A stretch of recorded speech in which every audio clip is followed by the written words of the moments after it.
제10장.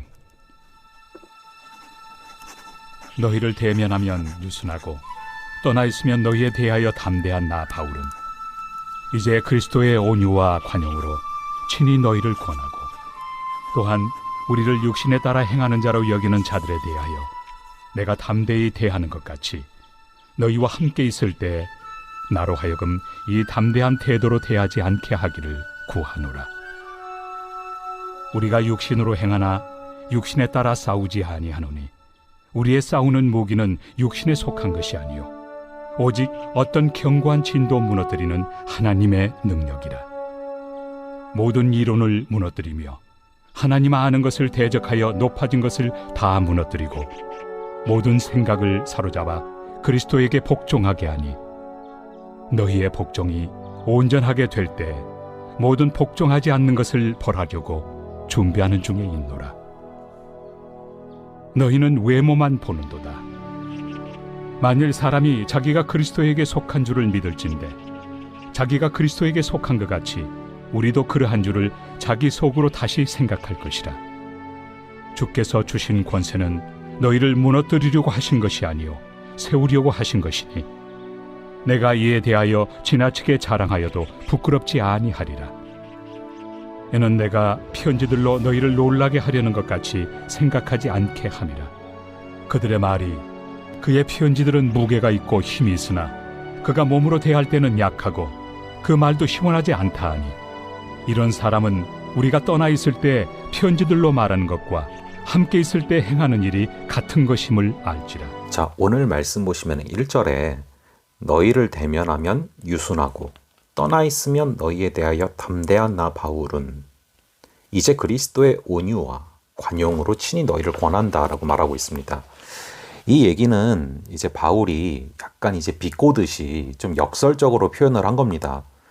너희를 대면하면 유순하고 떠나 있으면 너희에 대하여 담대한 나 바울이다. 그래, 나 그렇다. 뭐 이렇게 얘기를 하는 거예요.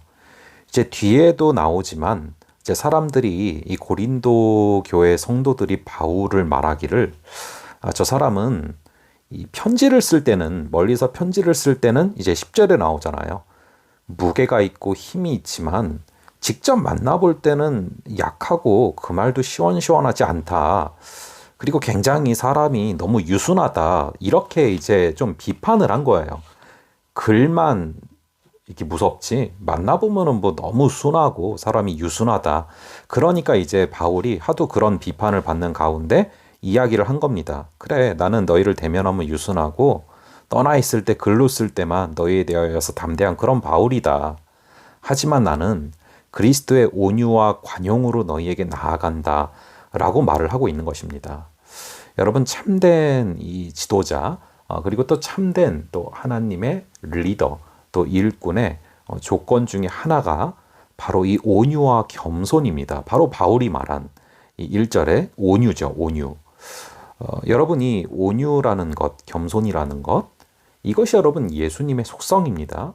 예수님께서 직접 말씀하셨죠. 나는 마음이 온유하고 겸손하니 나의 멍에를 메고 나를 따르라.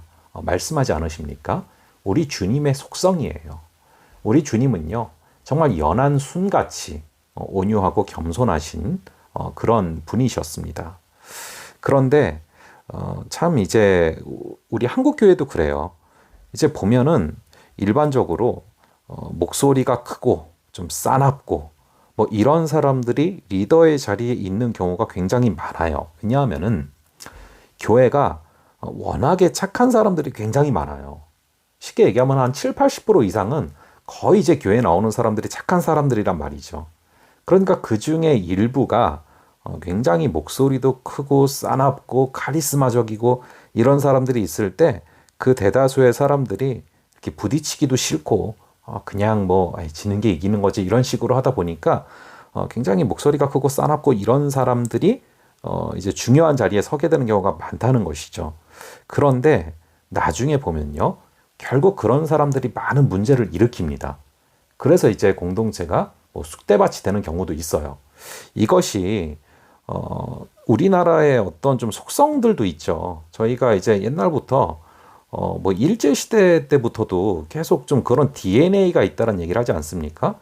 이렇게 자신들을 괴롭히고 힘들게 만들고 그렇게 막 윽박지르는 그런 어떤 리더십의 편안함을 느끼는, 근데 사실은 그래서 망가지는 경우들이 굉장히 많았거든요. 그거와도 굉장히 흡사하다라는 생각이 들어요. 이 바울한테도 사실 그런 거예요. 바울은 너무 유순하다. 떠나 있으면은 담대한 것 같은데 같이 있으면 너무 유순하다. 이런 비판을 한 것이죠. 근데 바울은 하지만 나는 온유와 겸손으로 나아간다. 라고 말을 하고 있는 것입니다. 여러분, 우리가 정말 하나님의 사람이라면요.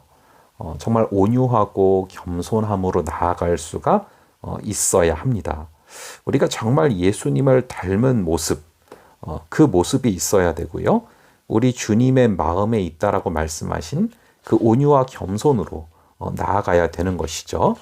그래서 이제 7절에 보시면 너희는 외모만 본다. 만일 사람이 자기가 그리스도에게 속한 줄을 믿을진대 자기가 그리스도에게 속한 것 같이 우리도 그러할 줄을 자기 속으로 다시 생각할 것이라. 여러분, 우리가 봐야 되는 것은 이제 외모가 아니라 중심이다라는 것을 다시금 말을 하고 있는 것입니다. 여러분, 여기서 우리가 다시금 이제 바울은 그 뒤에 나오는 내용들을 보면요. 결국에는 이제 아까 했던 이야기를 다시 하고 있어요. 그들의 말이 그의 편지들은 무게가 있고 힘이 있으나 그가 몸으로 대할 때는 약하고 그 말도 시원하지 않다 하는데 그렇게 외모를 바라보면 안 되고 중심을 바라봐야 된다 라는 이야기를 지금 바울이 하는 것이죠. 특별히 그래서 결국에는 다시 온유와 겸손으로 귀결이 되는데요. 우리가 아무리 옳은 얘기를 해도요. 분노를 하면서 어떤 옳은 얘기를 한다면 이것은 굉장히 조심해야 되는 그런 부분이다라는 것입니다. 우리가 사람의 어떤 혈기나 분노 이것으로는 절대로 하나님의 의가 이루어지지 않습니다. 자, 그래서 우리가 인격적으로 또 온유함 가운데 진리를 전할 때도 그러한 모습으로 나아가야지만 하나님의 의가 이루어진다라는 것입니다. 그래서 사람은 외모를 보고 하나님은 중심을 본다 말씀하고 있는데요. 이 바울이 말하는 것처럼 너희는 외모만 보는도다. 사실 우리 예수님도요.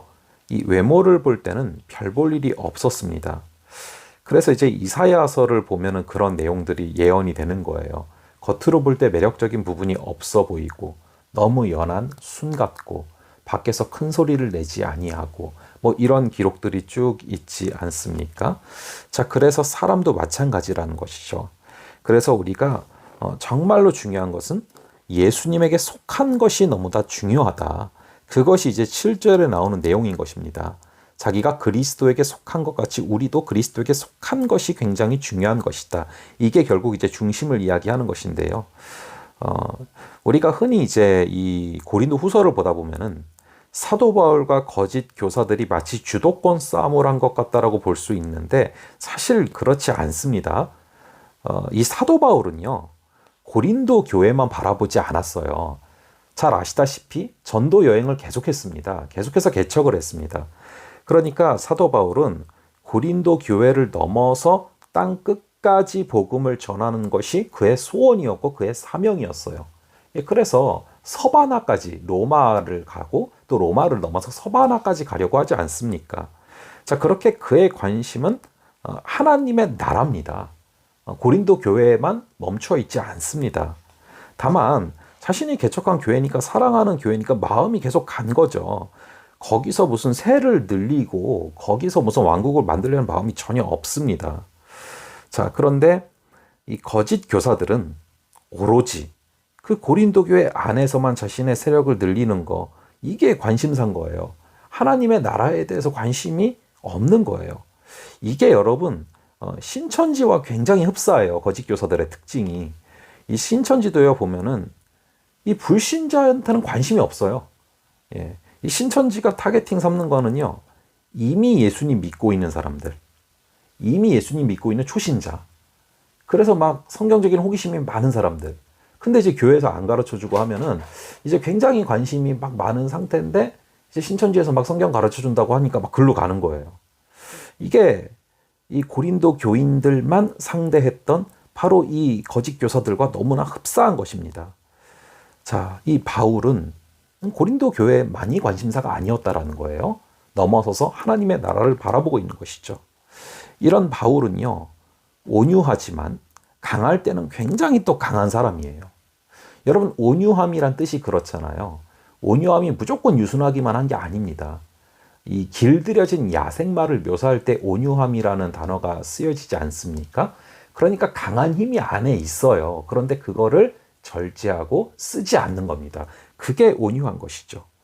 자, 그래서 바울은 2절에서도 나로 하여금 담대하게 되지 않도록 좀 부탁을 한다. 내가 너무 강하게 되지 않도록 좀 부탁을 한다. 그런 이야기를 하는 거예요.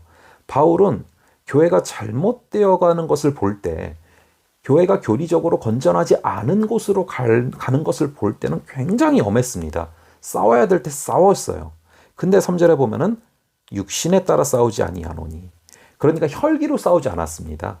분노로 싸우지 아니하였고, 이 바울은 무엇으로 싸웠느냐? 4절에 보면은 우리의 싸우는 무기는 육신에 속한 것이 아니었다. 근데 그 무기는 모든 이론을 무너뜨렸다. 여러분, 우리도 이 무기가 있어야 돼요. 바울이 싸웠던 무기, 이 무기가 있으면 우리는 분명히 승리할 수 있는데 그 무기가 무엇입니까? 5절이에요. 하나님 아는 것을 대적하여 높아진 것을 다 무너뜨리고 모든 생각을 사로잡아 그리스도에게 복종시켰다. 내 생각을 예수님에게 복종시켰다는 거예요. 나는 죽었다 고백하는 거예요. 그게 가장 큰 무기입니다. 왜냐하면 내가 죽었다고 고백하죠. 내가 죽었다 생각하고 정말로 살아가죠. 그럼 그때부터 어떤 싸움에서도 내가 싸우지 않아요. 난 죽었거든요. 예수님이 대신 싸워주시는 거예요. 그래서 백전백승하는 것입니다. 우리의 가장 강력한 무기는 그래서 4절 5절에서 말하는 거예요. 나의 모든 생각을 사로잡아 그리스도에게 복종하는 것. 오늘 우리도요, 가장 강력한 무기, 나의 모든 생각을 사로잡아 그리스도에게 복종하는 그 무기로 말미암아 예수님께서 우리를 위해서 대신 싸워주시는 그 승리를 경험하는 하루 되시기를 간절히 바랍니다. 잠시 기도하겠습니다. 아버지 하나님, 우리가 어떤 순간에서도 우리의 혈기로 싸우지 말게 하시고 우리의 분노로 옳은 얘기를 한다는 핑계를 삼아 우리의 분노를 드러내지 말게 하시고 아버지, 온유하고 겸손함을 잃지 않게 하여 주시옵소서. 예수 그리스도의 마음인 온유와 겸손을 품고 나아가게 하여 주시옵소서. 아버지 하나님, 간절히 바라기는 우리 주님께서 오늘 우리에게 이렇게 말씀하신 것처럼 아버지, 우리의 관심사가 단순히 우리 교회만 되지 말게 하시고 하나님의 나라가 되게 하시고 멀리 내다보게 하시고 특별히 우리 믿음 안에서 형제 자매인 정말 우크라이나 형제 자매들을 위해서 또 기도하게 하시고 아버지 하나님, 우리의 관심사가 하나님의 나라가 날마다 확장되어 가는 그것이 되게 하여 주시옵소서. 특별히 아버지 하나님, 간절히 기도하기는 우리에게 주신 강력한 무기, 우리의 그 무기가 회복되게 하여 주시옵소서. 나의 모든 생각을 사로잡아 그리스도에게 복종할 때, 내가 죽었다라고 고백하며 나아갈 때 그때부터 예수님께서 대신 싸워주실 줄로 믿습니다. 아버지, 오늘 하루도 나의 모든 생각을 사로잡아 그리스도에게 복종하게 하여 주셔서 십자가 뒤에 부활이 있는 것처럼 그 뒤에 예수님이 대신 싸워주셔서 우리의 삶에 승리가 넘치는 귀한 은혜를 허락하여 주시옵소서. 주님께서 함께하여 주실 줄을 믿사오며 이 모든 말씀 우리 주 예수 그리스도의 이름으로 기도합니다.